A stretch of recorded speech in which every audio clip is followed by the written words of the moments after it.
사도행전 4장 32절에서 35절 말씀 봉독할 때에 주께서 성경에 명하신 바를 따라 주의 말씀 잘 받는 표로 크게 아멘 합니다. 성경 봉독합니다. 믿는 무리가 한 마음과 한 뜻이 되어 모든 물건을 서로 통용하고 자기의 재물을 조금이라도 자기 것이라 하는 이가 하나도 없더라.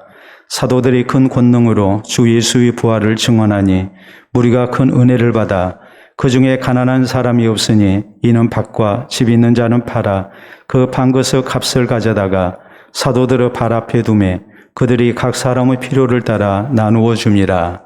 아멘. 지난 5월 7일입니다. 81세 된 한 할머니가 손수레를 끌고 경북 영주의 한 행정복지센터를 찾았습니다. 이 할머니가 끌고 온 손수레 안에는 동전이 가득했습니다. 모두 50만 원이었습니다. 이것을 가지고 온 이유에 대하여 할머니는 나보다 못한 사람을 도와주기 위해서 기부한다고 했습니다. 그런데 이 할머니는 기초생활보장 수급자였습니다. 손자 2명을 홀로 키우며 근근히 생활하고 있는 분입니다. 그럼에도 불구하고 나보다 더 어려운 사람들을 돕기 위해서 그동안 폐지를 팔아 꾸준히 모아온 돈을 이렇게 기부를 한 것입니다. 지난해 5월 50만 원을 시작으로 12월에는 30만 원, 그리고 올해 2월 30만 원, 이번에 50만 원 해서 지금까지 4번에 걸쳐서 160만 원을 기부했습니다. 더더욱 사람들에게 감동이 된 것이 있습니다. 그것은 이 할머니가 50만 원 동전을 하나하나 깨끗하게 닦아서 기부한 사실입니다. 왜냐하면 혹시라도 동전이 더러우면 받지 않을까 해서 그래서 일일이 동전을 깨끗하게 닦아가지고 이제 기부를 했습니다. 그래서 신문에 이렇게 보도가 됐습니다. 우리가 사진을 보게 되면 반짝반짝 빛나도록 이렇게 동전을 닦아가지고 그래서 이제 기부를 한 것이죠. 여기에 대해서 여러 가지 댓글이 실렸습니다. 그중 대표적인 것을 보면 할머니와 손자들이 쓰셨으면 좋겠습니다. 정말 반짝반짝 빛나는 것은 할머님이십니다. 세상에서 제일 깨끗한 귀한 돈입니다. 이런 댓글들이 실렸습니다. 정말 우리의 마음을 숙연하게 하고 또 우리 자신을 다시 한번 돌아보게 하는 일이었습니다. 오늘 본문 성경은 초대 예루살렘 교회의 아름다운 신앙생활에 대하여 전합니다. 오늘 성경은 32절에 이렇게 시작됩니다. 믿는 무리가 한 마음과 한 뜻이 되어 모든 물건을 서로 통용하고 자기 재물을 조금이라도 자기 것이라 하는 이가 하나도 없었더라라고 말씀합니다. 적어도 초대 예루살렘 교회는 아름다운 나눔과 섬김이 있는 사랑의 공동체였다고 우리에게 분명하게 증언합니다. 그리고 이어진 33절에 보면 사도들이 큰 권능으로 주 예수 부활을 증언하니 우리가 큰 은혜를 받아라고 말씀합니다. 초대 예루살렘 교회 성도들이 어떤 신앙 자세로 헌금했는가, 그리고 이 헌금으로 나눔과 섬김을 힘썼는가를 말씀합니다. 다시 말해 초대 예루살렘 교회의 성도들은 큰 은혜를 받고 기쁨으로 헌금했습니다. 또 드려지는 헌금으로 나눔과 섬김을 힘썼습니다. 헌금을 드리기 전에 먼저 하나님 앞에 큰 은혜를 받았습니다. 그리고 드릴 때에도 저희에게는 큰 은혜가 있었습니다. 또 이것이 사용되는 모습도 저희로 하여금 보람과 감사와 기쁨이 되는 또 큰 은혜가 되는 그런 아름다운 모습으로 사용됐습니다. 그래서 온 교회가 큰 은혜가 넘쳐났고 또한 성도들의 신앙생활에 하나님의 은혜가 넘쳐났음을 우리에게 증언하고 있는 것입니다. 그 결과 오늘 우리 성도에게도 참으로 은혜가 되는 교회로 본이 되고 있음을 성경은 우리에게 강조합니다. 사랑하는 성도 여러분, 오늘 11월 둘째 주일은 해마다 1년 한 차례 헌금에 대하여 하나님의 말씀을 살피는 날입니다. 그러므로 우리 모두 이 시간 본문 성경을 통해서 초대 예루살렘 교회의 아름다운 헌금 생활에 대하여 살펴봐야 합니다. 그래서 우리 모두 우리가 드리는 헌금이 큰 은혜 되는 헌금이 되게 해야 할 것입니다. 그러면 우리 성도는 하나님께 드리는 헌금이 큰 은혜 되는 헌금 되게 하려면 어떤 신앙 자세를 가져야 되겠습니까? 첫째로 우리는 하나님께서 내게 베푸신 큰 은혜에 감사하며 기쁨으로 헌금해야 합니다. 32절에 보면 믿는 무리가 한 마음과 한 뜻이 되어 모든 물건을 서로 통용하고 자기 재물을 조금이라도 자기 것이라는 이가 하나도 없더라라고 말씀합니다. 예루살렘 교회 성도들은 서로 한 마음 한 뜻돼서 나누며 섬기는 가운데 사랑의 공동체를 이뤘습니다. 그리고 33절에 보면 사도들이 큰 권능으로 주 예수의 부활을 증언하니 무리가 큰 은혜를 받아서 헌금하고 이것으로 나누고 섬겼다고 말씀합니다. 주 예수의 부활을 증언하니 큰 은혜를 받았다고 강조합니다. 저희가 기쁜 마음으로 헌금합니다. 나누고 섬깁니다. 이 모든 것의 그 동기가 어디에서 비롯됐는가를 우리에게 분명히 밝힙니다. 예수 그리스도께서 나를 위해서 십자가에서 죽으셨습니다. 부활하셨습니다. 그래서 내 모든 죄를 용서받게 하시고 내가 구원받아서 하나님의 자녀가 되게 했습니다. 이 주님의 은혜를 생각했을 때에 저에게는 감사가 넘쳐났고 기쁨이 넘쳐났습니다. 그래서 차원에서 하나님 앞에 헌금한 것이고 이것으로 서로 나누며 섬기는 가운데 아름다운 사랑의 공동체를 만들어갔던 것입니다. 그렇기 때문에 우리 성도가 하나님께 드리는 헌금이 큰 은혜 되는 헌금이 되려면은 무엇보다도 먼저 하나님께서 내게 베푸신 은혜를 알아야 합니다. 이 은혜에 대하여 우리가 감사하며 기쁨으로 차원에서 헌금해야 합니다. 우리가 성경에 보면 우리 하나님께서 이스라엘 백성들에게 애굽에서 노예 생활하는 이들을 구원해내시고 하나님의 임재의 상징인 성막을 건축하게 하십니다. 그래서 이를 위해서 이스라엘 백성들이 하나님 앞에 헌물을 갖다 바칩니다. 그때 하나님께서 요구하신 것은 단 한 가지였습니다. 즐겨내는 것만 받도록 하라. 무슨 뜻이겠습니까? 이스라엘 백성들이 애굽에서 노예 생활했는데 하나님의 은혜 속에 저희가 구원받았습니다. 이제는 자유인이 됐습니다. 그렇기 때문에 이 하나님의 은혜에 감사해서 저희가 헌금하는 가운데 하나님의 성막을 건축해야 하는데 하나님께서 하시는 말씀은 즐겨내는 것만 받으라고 말씀하십니다. 오늘 하나님께서 나를 구원하신 은혜에 대해서 감사하고 우리 가운데 베푸신 은혜를 생각하며 내가 오늘 하나님의 은총 가운데 살고 있음을 생각하면서 하나님 앞에 기쁨으로 차원에서 드리는 헌금만 받으라고 하나님께서 이렇게 요구하셨습니다. 이스라엘의 이대왕 다윗이 성전을 건축합니다. 그가 하나님의 집인 성전을 건축하고자 했던 그 시작이 무엇입니까? 다윗은 시편 116편 12절에 이렇게 고백합니다. 내게 주신 모든 은혜를 내가 여호와께 무엇으로 보답할까? 하나님께서 내게 베푸신 은혜가 있습니다. 나를 하나님이 사랑하시고 오늘까지 인도하시고 나를 이스라엘의 왕 되게 하셨습니다. 인생에 많은 고비가 있었지만 하나님이 나를 지켜주셨습니다. 이런 모든 은혜를 생각할 때에 내가 하나님 앞에 받은 은혜를 무엇으로 보답할까? 이 생각 속에 다윗은 차원에서 하나님의 집인 성전을 건축하고자 했던 것입니다. 하나님께서 요구하신 게 아닙니다. 선지자가 권면했던 것도 아니고 신하들이 건의한 것도 아닙니다. 백성들이 그렇게 하자고 결의한 것도 아닙니다. 다윗이 스스로 하나님 앞에 받은 은혜를 생각하면서 내가 누구보다도 하나님 앞에 큰 은혜를 받은 사람이라는 것을 생각하면서 그 하나님 은혜에 감사해서 차원에서 다윗이 하나님 앞에 그 은혜를 보답하는 모습으로 이렇게 성전 건축을 소원했던 것입니다. 전 세계에 있는 유명한 봉사단체가 있습니다. 바로 로타리 클럽입니다. 사회 봉사와 세계 평화를 위한 기업인과 전문 직업인들이 모여서 만든 단체입니다. 6.25 한국 전쟁 때 있었던 일입니다. 미국의 로타리 클럽 회원들이 우리나라의 나환자촌을 방문했습니다.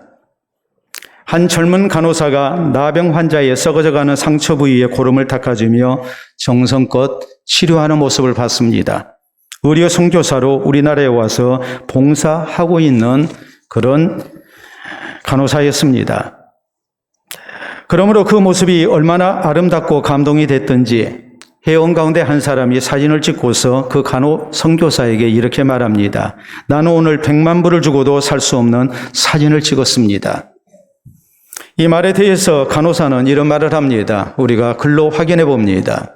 저는 누가 나에게 100만 불을 주면서 나 환자들을 돌보라면 못할 것입니다. 예수 그리스도께서 나를 위해 십자가에 고난당하시고 나 때문에 돌아가신 그 은혜를 감사하고 감격해서 어떻게 보답할까 하다가 가난한 자, 홀로 사는 자, 병든 자를 사랑하신 주님의 본을 받아 그들을 돌보는 것뿐입니다라고 말을 합니다. 오늘 하나님께서 내게 베푸신 은혜를 생각하면서 우리 주님의 본을 따라 참으로 병들고 가난한 자, 이런 사람들을 주님의 마음으로 사랑하며 저희를 돕고 섬기고자 하는 마음으로 이렇게 나환 자들을 돌보고 있다는 뜻입니다. 우리 성도가 어떤 신앙 자세로 하나님 나라 사역을 위해서 헌신해야 될 것인가를 가르치는 유명한 일화입니다. 사랑하는 성도 여러분, 성경 고린도서 9장 7절에 우리 성도가 헌금할 때 어떤 신앙 자세를 가져야 하는가를 분명히 말씀합니다.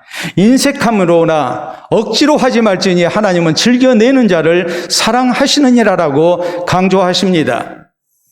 하나님 보시기에 참으로 큰 은혜되는 헌금, 그 헌금이 어떤 헌금이겠습니까? 많은 헌금이 아닙니다. 얼마를 헌금하든지 하나님께서 내게 베푸신 은혜를 감사하면서 기쁨으로 드리는 헌금이 하나님께서 기뻐하시는 헌금이고 하나님께서 받아주시는 헌금이라고 우리에게 강조합니다. 그렇기 때문에 우리 성도는 헌금할 때 이 신앙 자세가 있어야 합니다. 하나님께서 예수 그리스도를 통하여 나에게 베푸신 구원 은혜를 감사하며 우리가 하나님 앞에 헌금해야 합니다. 또 하나님께서 나에게 일터를 주시고 건강을 주셔서 수국케 하신 것에 대해서 우리가 감사하며 헌금해야 합니다. 오늘 우리의 수고를 받으시고 허락하신 소득에 감사하며 우리가 또한 헌금해야 합니다. 하나님의 은혜로 내가 평안을 누리며 사는 것, 그것도 우리가 감사하며 헌금해야 합니다. 오늘은 비록 힘들지만 하나님께서 나에게 복된 내일 주실 것을 믿고 우리가 소망 가운데 믿음 가운데 하나님 앞에 또 감사하며 헌금하는 성도가 되어야 됩니다. 오늘 하나님께서 나의 헌금을 통해서 우리의 헌금을 통해서 우리 교회를 통해서 하나님의 거룩한 나라 사역을 이루고 계심을 생각하며 우리가 하나님의 동역자 되어 하나님의 손이 돼서 쓰임받는다는 것을 생각하며 이것을 영광스럽게 생각하며 우리가 하나님 앞에 기쁨으로 헌금하는 성도가 되어야 됩니다. 이 신앙 자세로 하나님의 은혜에 감사하며 우리가 기쁨으로 자원하는 헌금을 드려야 합니다. 그래서 우리의 헌금이 하나님께서 기뻐 받으시고 또 헌금하는 우리에게도 큰 은혜가 되는 아름다운 은혜가 허락될 수 있기를 바랍니다. 두 번째로 우리가 드리는 헌금이 큰 은혜 되는 헌금 되기 위해서 우리는 모든 성도들이 함께 하나 되어 헌금할 수 있어야 합니다. 32절은 말씀합니다. 믿는 무리가 한 마음과 한 뜻이 되어 모든 물건을 서로 통용하고 자기 재물을 조금이라도 자기 것이라 하는 이가 하나도 없더라라고 말씀합니다. 교회 가운데 부름받은 모든 성도가 믿는 무리가 한 마음 한 뜻 돼서 헌금했다고 말씀합니다. 33절에 있는 말씀을 보면 사도들이 큰 권능으로 주 예수 부활을 증거하니 무리가 큰 은혜를 받아서 헌금했다고 말씀합니다. 무리가 했습니다. 몇몇 사람만 하지 않았습니다. 부자만 하지 않았습니다. 하나님의 은혜에 감사하는 성도들, 많든지 적든지 모두가 기쁜 마음으로 모든 성도들이 한 마음 한 뜻에서 헌금한 겁니다. 34절에 보면 그 중에 가난한 사람이 없으니 이는 밭과 집 있는 자는 팔아 그 판 것의 값을 가져다가 라고 말씀합니다. 성도들 가운데 특별히 경제적인 여유가 좀 더 있었던 사람들, 이 사람들은 더 많이 헌금을 했다는 말입니다. 그리고 가난한 성도들과 나누고 섬기는 가운데 교회 가운데 부름받은 성도들, 가난한 자가 없도록 이렇게 배려하고 섬겼다고 이렇게 성경은 말씀합니다. 초대 예루살렘 교회의 성도들의 헌금의 특징이 무엇입니까? 저희는 모든 성도들이 함께 하나 돼서 헌금하는 거였습니다. 자신들의 형편을 따라서 최선을 다해 헌금합니다. 그럴 때에 큰 은혜되는 헌금이 될 수 있었던 것입니다. 만약 부자들만 하는 헌금이었다면 큰 은혜되는 헌금이 되지 않았을 것입니다. 헌금할 수 없던 사람들은 상대적으로 부끄럽고 또 마음이 편치 않았겠죠. 그러나 모든 성도가 진심으로 내가 할 수 있는 한 최선을 다한 헌금을 했습니다. 자신의 형편을 따라서 최선을 다해서 헌금했습니다. 일부 성도만 하지 않았습니다. 모든 성도가 한마음 한뜻해서 내가 할 수 있는 한 최선을 다해서 헌금을 한 것입니다. 그럴 때에 이 헌금이 의미가 있는 헌금이었고 모두에게 큰 은혜가 되는 헌금이 될 수 있었던 것입니다. 모두가 서로 나누고 섬기는 사랑의 공동체를 만들고 하나님께서 예수 그리스도를 통하여 구원해 주신 은혜에 진심으로 감사하면서 헌금하고 하나님 나라 사역을 위해서 함께 쓰임 받았을 때에 모두가 함께 기뻤습니다. 그렇기 때문에 큰 은혜가 되는 헌금이 될 수 있었던 것입니다. 마찬가지입니다. 우리도 모든 성도들이 함께 하나 돼서 헌금해야 합니다. 그래서 우리가 드리는 헌금이 우리 모두에게 큰 은혜가 되는 헌금이 될 수 있어야 합니다. 우리가 출애굽기 30장에 보면 하나님께서 애굽에서 노예 생활하던 이스라엘 백성들을 구원해내시고 저희에게 생명의 속전이라는 것을 내게 하십니다. 속전이라는 것은 노예가 해방될 때에 내야 하는 돈을 말합니다. 하나님께서 이 생명의 속전을 이스라엘에게 내라고 하실 때에 우리 하나님은 부자든지 가난한 자든지 모두가 다 내게 하셨습니다. 그리고 그 드린 생명의 속전을 가지고 성막을 봉사하는 데 하나님 섬기는 데 사용토록 하셨습니다. 여러분 이것이 우리에게 무엇을 교훈하겠습니까? 첫째는 누구든지 구원받기 위해서는 생명의 속전 대신 예수님을 구주로 믿어야 한다는 사실입니다. 구원받기 위해서는 생명의 속전이 지불되어야 합니다. 그 생명의 속전을 하나님께서 예수 그리스도를 통하여 대신 지불해 주셨습니다. 그래서 우리가 죄에서 용서받고 구원받고 자유를 얻은 하나님의 자녀가 됐습니다. 다음으로 하나님께서 생명의 속전을 부자든지 가난한 자든지 모두가 내라고 하신 그 의미는 뭐겠습니까? 구원받은 성도는 마땅히 하나님의 은혜에 감사해서 하나님을 향한 헌신이 있어야 한다는 말입니다. 모두가 함께 하나님의 교회를 이루고 이 생명의 속전을 가지고 성막을 섬기는데 하나님 섬기는데 사용하라고 하신 것처럼 구원받은 모든 성도가 하나 돼서 함께 하나님 앞에 드려지는 가운데 하나님 나라 사역을 위해서 헌신되는 것, 이것이 하나님께서 구원하신 우리 성도에게 바라시는 바인 것을 이렇게 강조를 하고 있는 것입니다. 다윗이 성전을 건축하기 위해서 헌금합니다. 다윗이 굉장히 많은 것을 헌금했습니다. 그렇다고 해서 다윗 혼자 헌금해서 성전이 건축된 게 아닙니다.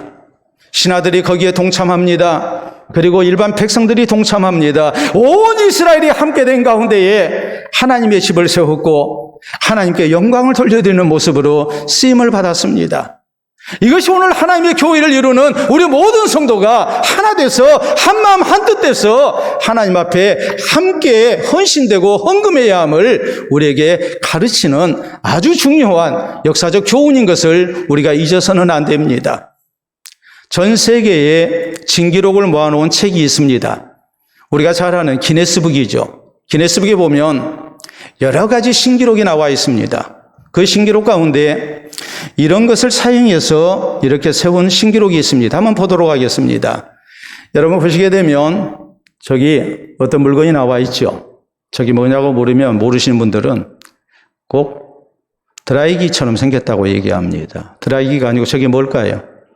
오카리나입니다. 오카리나라는 조그마한 악기죠. 근데 이 오카리나 연주 합주에서 세계 신기록을 세운 것이 2013년 11월 5일 영국 런던에서 있었습니다. 그래서 3081명이 모여서 이렇게 합주해서 그래서 오카리나 합주 세계 신기록을 세웠습니다.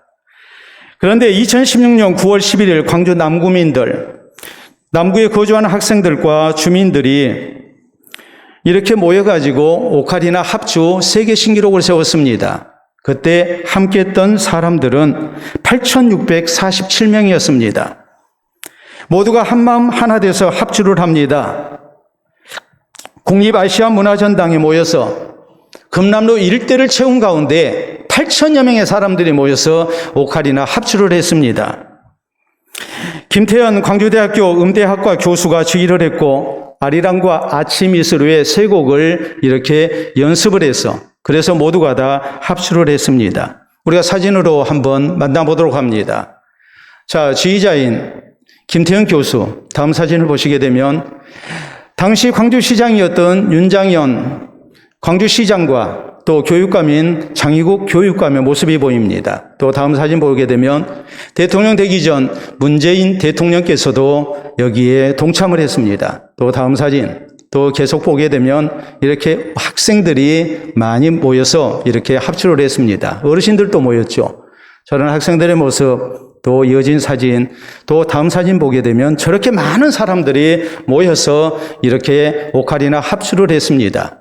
저분들이 저렇게 합주한 이유가 뭐겠습니까? 목적이 뭐겠습니까? 단순히 기네스북에 오르기 위해서, 세계 신기록 세기 위해서 이렇게 8천여 명이 모여서 이렇게 열심으로 5곡을 연습해가지고 합주를 했다고 생각하십니까? 그런 무의미한 일을 한 게 아닙니다. 이들이 이렇게 모여서 합주를 하게 된 것은 다름이 아니라 전체 주민이 하나 된 기쁨과 감격 속에서 우리가 서로 사랑하고 섬기는 지역 공동체를 건설하자는 이런 참으로 고상한 목표를 가지고 이렇게 합주를 한 것입니다. 나 혼자서가 아니라 모두가 함께해서 아름다운 공동체를 세워나간다는 것, 이것이 얼마나 중요한가를 우리에게 온몸으로 보여준 일입니다. 사랑하는 성도 여러분, 우리 성도도 하나된 모습으로 서로 사랑하고 섬기는 신앙 공동체를 세워나가는 것, 이것이 얼마나 중요한가를 잊지 말아야 합니다. 구원받은 우리 모두가 함께 하나의 교회를 이루고 우리 모두가 한마음 한뜻돼서 하나님 나라 사역에 같이 헌신된다는 것, 이것이 얼마나 필요한 일인가를, 또 하나님께서 원하시는 일인가를 우리가 잊어서는 안 됩니다. 이 귀한 일을 위해서 우리가 모두 함께 하나가 돼서 헌금해야 합니다. 각자가 형편을 따라서 최선을 다해서 진실된 헌금을 우리가 하나님 앞에 드릴 수 있어야 합니다. 그래서 우리가 하나님께 드리는 헌금이 큰 은혜 되는 헌금 되는 이런 아름다운 축복이 우리에게 있기를 바랍니다. 세 번째로, 우리가 드리는 헌금이 큰 은혜 되는 헌금이 되기 위해서는 하나님의 뜻을 따라 꼭 필요한 것에 헌금이 쓰여지게 해야 합니다. 34절에 보면 그 중에 가난한 사람이 없었으니 이는 밭과 집 있는 자는 팔아 그 판 것의 값을 가져다가라고 했습니다. 그리고 이어진 35절에 사도들의 발 앞에 두매 그들이 각 사람의 필요를 따라 나누어 줌이라고 말씀합니다. 성도들이 한마음 한뜻 돼서 하나님 앞에 받은 바 큰 은혜에 대하여 감사함으로 저희가 드렸던 헌금이 어디에 사용됐는가, 이것을 분명히 밝히고 있죠.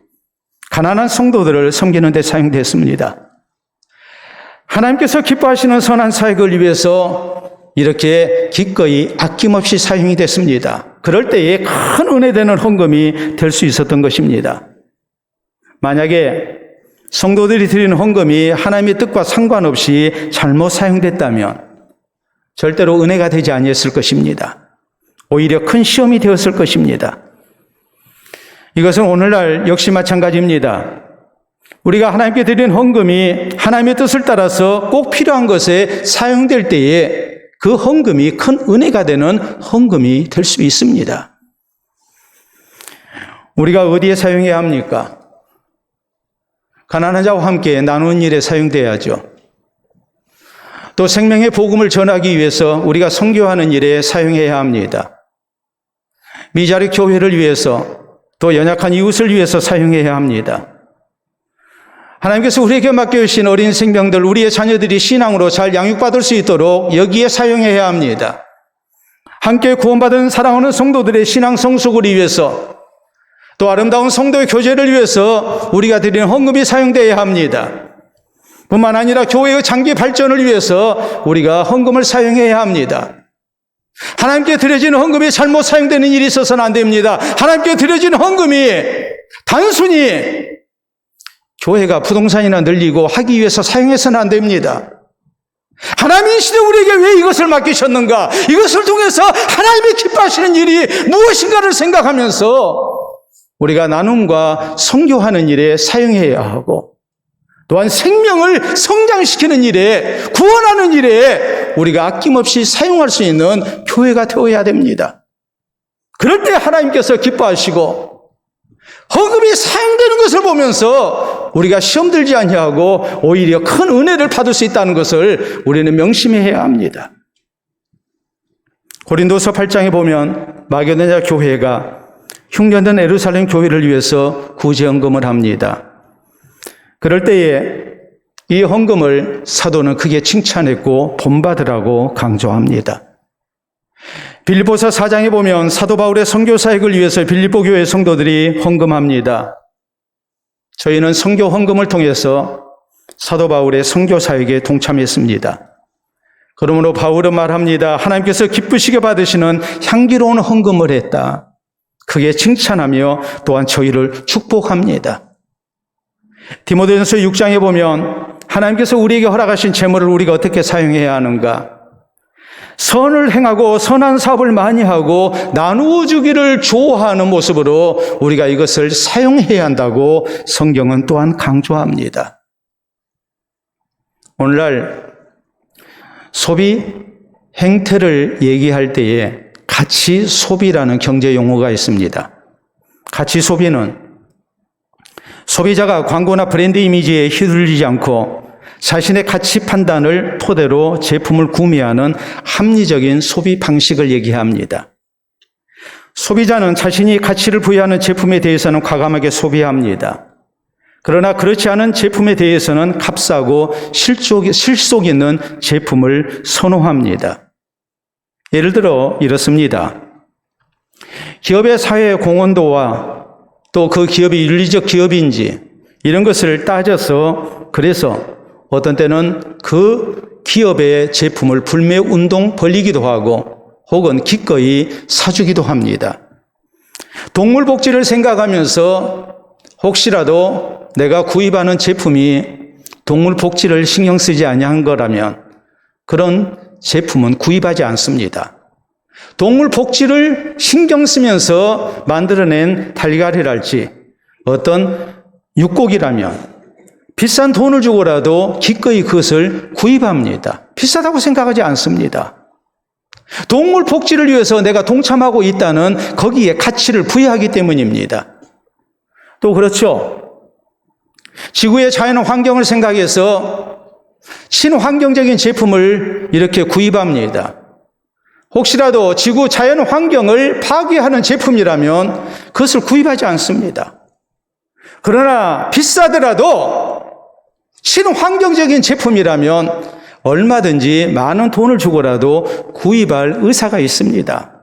이것을 가치 소비라고 얘기를 합니다. 이런 가치 소비를 똑똑한 소비 혹은 사회 윤리적 소비라고 얘기를 합니다. 또 착한 소비라고 얘기를 합니다. 사랑하는 성도 여러분, 우리가 하나님께 드려지는 헌금도 가치 소비가 돼야 됩니다. 하나님께서 기뻐하시는 뜻을 따라서 신앙적 가치를 따라서 꼭 필요한 것에 사용될 수 있어야 합니다. 우리 교회가 지금보다 더욱 나누는 일에 힘써야 되겠고 또 선교하는 일에 헌신되는 모습으로 우리가 이 일에 동참해야 합니다. 하나님께 드려지는 헌금을 가지고 외적인 화려함보다는 우리가 내실을 다지는 가운데 하나님 나라 선한 사역을 위해서 더욱 부흥교회로 부한 손길로 우리가 쓰임을 받을 수 있어야 합니다. 그래서 우리가 드리는 헌금이 하나님을 기쁘시게 하고 또 이웃을 복되게 하는 가운데 우리에게 신령한 기쁨과 보람과 감사가 있는 큰 은혜 되는 헌금이 될 수 있기를 바랍니다. 여러분 앞에 있는 사진 보도록 하십니다. 여러분 사진 보시게 되면 한 묘역이 나오죠. 저 묘역은 충남 아산 현충 사이에 있는 이순신 장군의 묘역입니다. 일제강점기였던 1931년 이 묘역이 경매로 일본인에게 넘어갈 위기에 빠진 일이 있었습니다.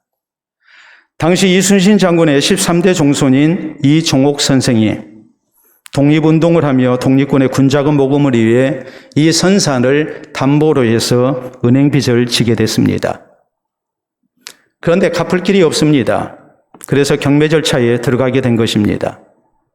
이종옥 선생은 독립운동을 했다고 일본 경찰에 체포돼서 옥살이를 하고 있는 중이었습니다. 신문 지상을 통해서 이 안타까운 일이 널리 알려지게 됐고 신문사를 중심으로 해서 모금운동이 전국적으로 펼쳐졌습니다. 많은 국민들이 성금을 했고 해외 동포들도 동참했습니다.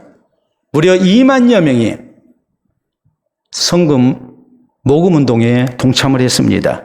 그 결과 빛보다도 8배나 많은 성금이 모금이 됐고 묘역을 되찾습니다. 그리고 남은 돈으로 1932년 6월 7일 현충사를 건립할 수 있었습니다. 그리고 여기에 이순신 장군의 영정을 모시게 됩니다.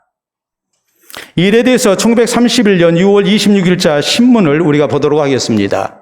거기 보면 성금자 명단이 쭉 나오고 뿐만 아니라 이 명단과 함께 그 사연이 이렇게 실렸습니다.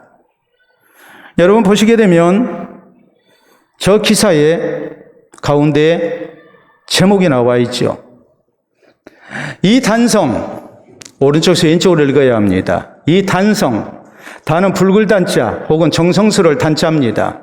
뜨거울 단자죠. 그렇기 때문에 뜨거운 정성이라는 말이에요. 이 단성, 이 열정, 성금에 쌓인 눈물겨운 소식이라는 말이에요. 어떤 눈물겨운 소식이 있었을까요? 대구 나병원에 수용된 나 환자 148명이 이렇게 성금에 동참한다는 기사가 실립니다. 9살 어린 소녀는 아버지에게 받은 십전을 이 적은 돈이라도 보내 충무공 이순신 장군의 묘소를 보존한다면 얼마나 좋겠느냐면서 기꺼이 이렇게 성금에 동참합니다. 그래서 현충사가 완공이 됐고 다음 사진을 보시게 되면 모금이 있은 지 약 1년이 지난 1932년 6월 7일 현충사가 완공이 돼서 거기에 이순신 장군의 영정을 봉안하게 됐습니다. 그래서 그때 여러 모습의 사진입니다. 그리고 현충사를 이렇게 지었습니다. 지금 있는 현충사는 굉장히 크게 이렇게 지어져 있지만은 구현충사가 바로 저것입니다. 성금을 통해서 지어진 현충사입니다. 그리고 저기에 이순신 장군의 영정을 모신 것입니다. 진정한 나라 사랑이 무엇인가? 우리가 아름다운 나라 건설을 위해서 국민으로서 우리가 해야 할 일이 무엇인가를 우리에게 교훈하고 있는 겁니다.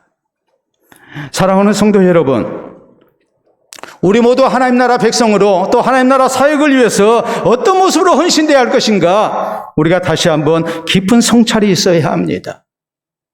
우리 모두 성경적인 바른 헌금 생활을 힘써야 합니다.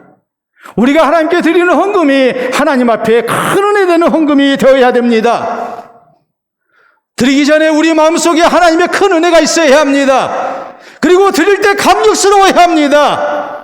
드릴 때에도 감격스럽고 은혜가 돼야 되고 드리고 난 다음에도 이것이 사용되는 모습을 보면서 우리는 하나님 앞에 감사가 되고 보람이 되고 기쁨이 되고 큰 은혜가 될 수 있어야 합니다. 그러기 위해서 우리가 어떻게 헌금해야 합니까? 하나님께서 내게 베푸신 큰 은혜를 기억하고 진실되게 감사하면서 우리는 기쁨으로 헌금해야 합니다. 구원받은 모든 성도, 함께 교회를 이루고 있는 모든 성도들이 한마음 한뜻돼서 최선을 다해 정직한 헌금을 하나님 앞에 드릴 수 있어야 합니다. 그리고 우리가 하나님께 드리는 헌금이 하나님의 뜻을 따라서 꼭 필요한 것에 사용될 수 있도록 우리가 이 모든 것을 바르게 사용할 수 있어야 합니다. 그래서 우리가 헌금을 드릴 때마다 신령한 감사와 기쁨이 있고 또 보람이 있는, 그래서 하나님 앞에 더욱더 큰 은혜가 되는 아름다운 헌금이 되는, 또 이런 헌금 생활이 있는 우리 모든 성도들, 또 우리 교회 될 수 있기를 우리 주님의 이름으로 축원합니다. 우리 함께 기도합니다. 오늘 나는 하나님 앞에 어떤 헌금 생활을 하고 있습니까? 마지못해서 하는 헌금입니까? 체면상 최소한의 것으로 헌금하는 모습은 아닙니까? 하나님께서 그리스도를 통해서 나를 구원하신 큰 은혜에 감사하면서 감격 속에 그 은혜에 보답하는 모습으로 우리가 헌금을 하고 있습니까? 많든지 적든지 우리의 정성을 다한 정직한 헌금, 진실된 헌금이, 최선을 다한 헌금이 우리에게 있어야 합니다. 그리고 이것을 바로 사용해서 하나님께 영광이 되고 이웃을 복되게 하고 또 헌금을 드릴 때마다 우리에게 더한 신령한 기쁨과 감사가 있는, 또 하나님께서 더 많은 것을 맡겨주시는 은총을 누리는 우리가, 또 우리 교회가 될 수 있어야 합니다. 이를 위해서 우리의 진실된 모습으로 기도할 수 있기를 바랍니다. 기도합니다.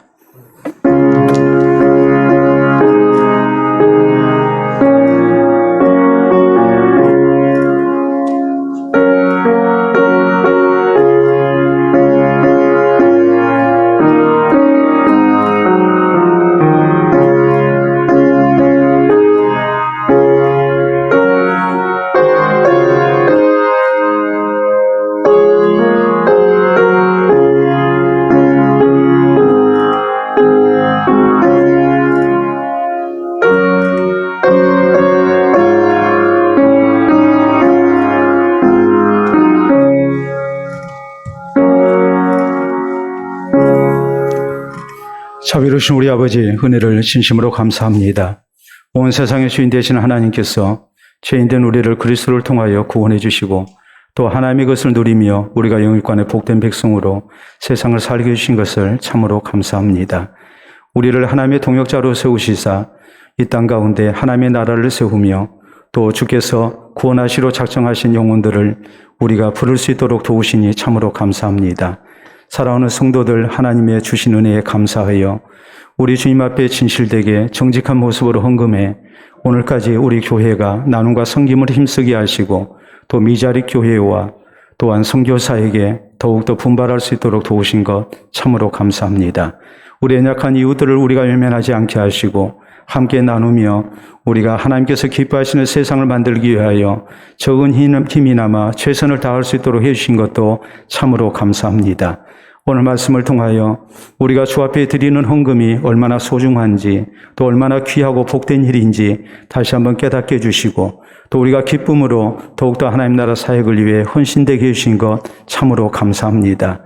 주의 크신 은혜를 생각하며 우리가 하나님 앞에 감사와 감격 속에 헌금할 수 있도록 도와주시고 모두가 함께하여 정성을 다한 또 진실된 헌금을 드릴 수 있도록 인도하여 주시옵소서. 우리의 적은 힘들이 함께 모아져 하나님의 크신 뜻을 이루는데 부족함이 없게 하시고 사랑하는 교회가 이 아름다운 하나님 나라 사역을 위해 이 시대에 더욱 귀하게 쓰임받으며 꼭 필요한 교회로 쓰임받을 수 있도록 역사하여 주시옵소서.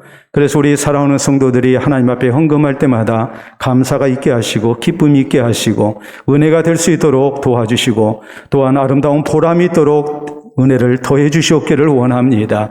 전 것에 충성하여 더 많은 것을 맡는 성도들 되게 하시고 우리 교회 되게 하시고 하나님 나라의 아름다운 영광과 상급이 있는 아름다운 헌금 생활이 우리 모두에게 있게 하여 주시옵소서. 하나님의 나라와 의를 구하는 백성들, 우리 주님께서 필요한 모든 것을 채워주신 가운데에 항상 즐거이 헌신되는 기쁨이 있도록 주님 역사하여 주시옵소서. 감사하며 예수님 이름으로 기도하옵나이다. 아멘.